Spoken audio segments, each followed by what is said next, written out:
So yun guys, magre-reset tayo ng Epson 3210. Kung siya, printer, ink pad, service life, and service life. So ganito yung tsura nyo.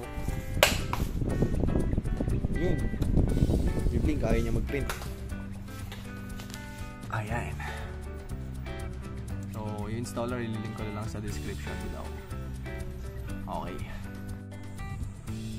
So yan, punta muna tayo sa may kanya. Sa password, copy natin tong password niya na to.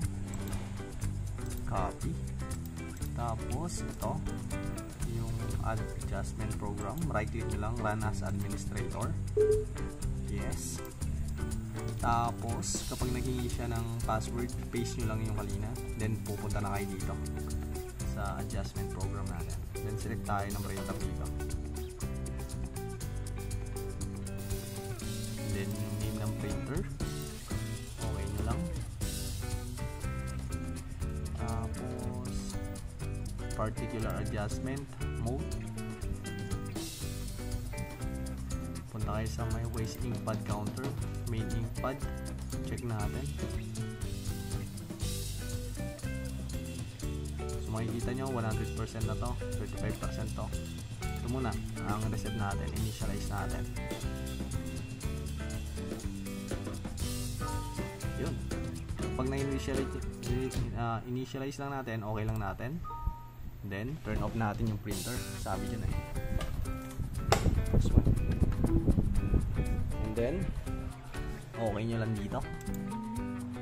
Then reset na daw yan, okay natin. Check natin ngayon yung printer, kung meron pa siyang ilaw dito pag sumindi. So makikita nyo, wala na. Yun, goods na goods. Try natin maghinto. Yun, good siya, wala nang ilaw. Check natin ngayon yung main ink pad nya. Check natin. Kalina 100%, ngayon ayan, 0% na. So yun lang, goods na goods.